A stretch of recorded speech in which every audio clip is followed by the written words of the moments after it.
एक तर रोहित पवारला कुठली भीती नाही, रोहित पवार कोणाला घाबरत नाही, हे आजपर्यंत तुम्ही त्या ठिकाणी बघितलेलं आहे. काळजी कोण करते तर माझ्या परिवारातले जे सगळे लोक आहेत, ज्याच्यामध्ये माझी पत्नी असतील, मुलं असतील, आई वडील असतील, सासरे असतील आणि माझा जे काही कार्यकर्ते आणि माझे मतदारसंघातले लोक आणि सामान्य लोक यांना कुठेतरी त्या ठिकाणी काळजी वाटते. कारण हे जे काही तपास ज्या पद्धतीने अजितदादांच्या बाबतीत चाललाय तो योग्य पद्धतीने नाही चालला आणि तो योग्य पद्धतीने नाही चालल्यामुळे आणि जे काही विषय ब्लॅक बॉक्स पासून इतर विषय आल्यामुळे लोकांना जी माझी शंका आहे तीच लोकांना त्या ठिकाणी शंका वाटते.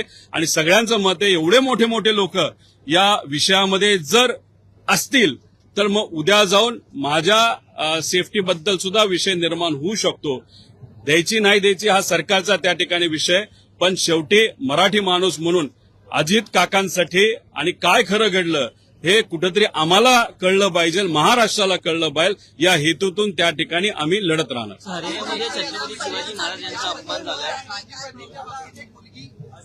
हरियाणामध्ये छत्रपती शिवाजी महाराजांचा अपमान झालाय.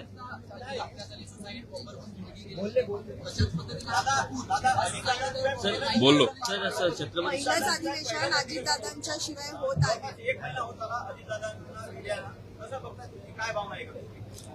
ते दुःखद भावना आहे. एक तर समजतच नाही की आता अधिवेशनामध्ये कसं बोलायचं, काय बोलायचं. का तुम्हालाही माहिती आहे कधी कधी मीडियाशी बोलत असताना मागून दादा जेव्हा जायचे तेव्हा मिश्किलपणे ते टोमणे सुद्धा त्या ठिकाणी मला मारायचे.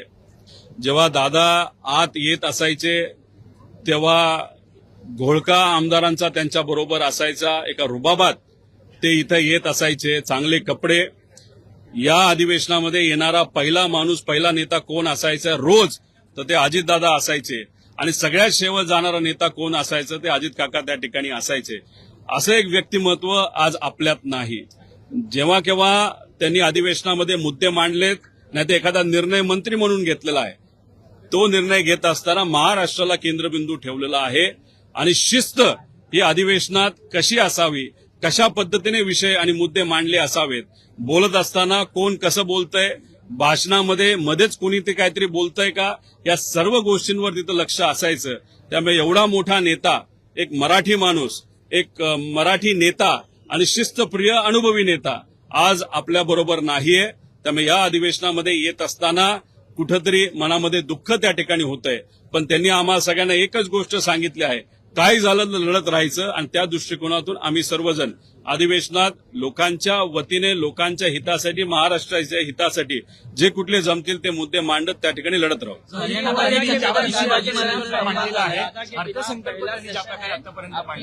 मुख्यमंत्री देवेंद्र फडणवीस हा अर्थसंकल्प मांडणार आहे. ज्या प्रकारे अजित पवारांची आखणी होती या अर्थसंकल्पावर तसं मुख्यमंत्री पूर्ण करतील असं वाटतं.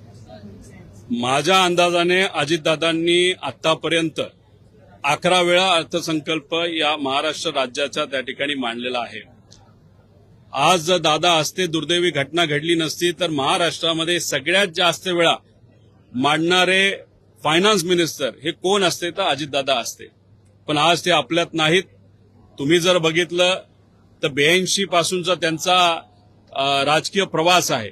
एका कारखान्यामध्ये डायरेक्टर पासून त्यांचा सुरू झालेला प्रवास हा राज्याचे उपमुख्यमंत्र्यापर्यंत त्या ठिकाणी पोहोचला.